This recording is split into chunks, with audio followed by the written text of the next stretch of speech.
बोलिए राधा रमण सरकार की जय, सतगुरुदेव भगवान की जय। अब एक दिन की बात है, एक वृंदावन में नई नई गोपी आई हुई थी ब्याह करके किसी अन्य गांव से।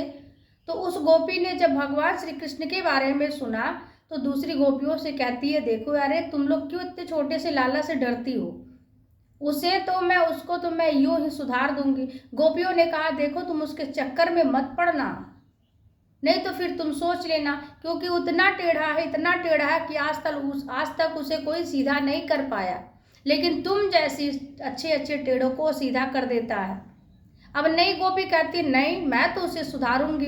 भगवान ये सब सुन रहे थे। जब भगवान ने सुना तो उस समय भगवान श्री कृष्ण ने क्या किया, उस गोपी अपने घर नहीं पहुंच पाती है, तभी भगवान उसके घर में छिप जाते हैं और जा करके जितनी माखन मिश्री थे उस गोपी के घर जा करके भगवान श्री कृष्ण उसके घर के साथ मतलब अंदर घर में पूरा फैला देते हैं दरवाजे के पास।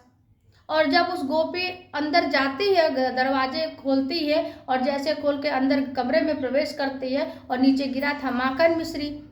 गोपी ने जैसे पैर रखा और तुरंत फिसल करके जा करके सामने वाले दीवार पे टकरा जाती है। भगवान छिपे थे, बाहर निकल के कह रहे, गोपी मैया अरे धन्यवाद दे दो किसे, जिस दीवार ने, यदि दीवार नहीं होता, जो दीवार तुम्हें बचाया है, यदि दीवार नहीं होता तो सीधे जाके तुम अपने मायके पहुंच जाती। ऐसा कह करके भगवान श्री कृष्ण वहां से चले जाते हैं और नई जो गोपी थी उसका गुस्सा और बढ़ जाता है और कहती, अब तो मैं इसको सब बताकर ही रहूंगी। 3-4 दिन किसी भी तरह जैसे शांति से बीता है। गोपी ने क्या किया, फिर से दूध दही माखन मिश्री बनाती है खूब बढ़िया ताजे ताजे, चारों तरफ घंटियां लगा देती है गोपी। जो नई गोपी आई थी, ये गोपी की सिर्फ जाल थी भगवान श्री कृष्ण को पकड़ने का, और भगवान को पकड़ने के लिए उसने उपाय सोचा, घंटी लगा दिया भगवान को पता ना चले।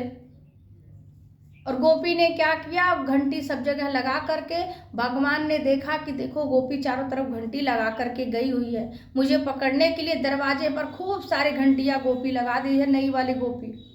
और जैसे ही दरवाजे खोलेंगे, गोपी सोचती है मैं घंटी लगा देती हूँ, जैसे ही दरवाजे कृष्ण खोलेंगे तुरंत मैं आकर के उसे पकड़ लूंगी। तो भगवान भी भगवान है, भगवान ने क्या किया, घंटी को समझा दिया, देखो घंटी तुम बजना नहीं। घंटी ने कह दिया, प्रभु जो आज्ञा आपकी, मैं नहीं बजूंगी। अब तो भगवान घर के भीतर जाते हैं तब घंटी नहीं बजती है और गोपी हर जगह घंटी लगा करके वो बाहर कहीं चली जाती है। भगवान ने देखा गोपी चली गई, भगवान अंदर आते हैं उसके घर, आकर के देखते हैं हर जगह घंटी लगी हुई है। भगवान श्री कृष्ण घंटी को समझाते हैं, कहते देखो घंटी बजना तो बिल्कुल नहीं है। घंटी कहती है, जी प्रभु मैं नहीं बजूंगी। अब तो भगवान जैसे अंदर प्रवेश करते घंटी नहीं बजती। भगवान सीढ़ी तैयार की, घंटी नहीं बजती है। मटकी हिलाया, घंटी नहीं बजी। भगवान माखन निकाला, घंटी नहीं बजी। पर जैसे ही भगवान श्री कृष्ण ने माखन खाना प्रारंभ करते हैं, घंटी बजने लगी। भगवान ने कहा, देखो मैंने मना किया था ना नहीं बजना। घंटी कह दिए, प्रभु आपने ही तो वेदों में, शास्त्रों में, पुराणों में बताया है कि जब ठाकुर का भोग लगे तो घंटी का बजना जरूरी है,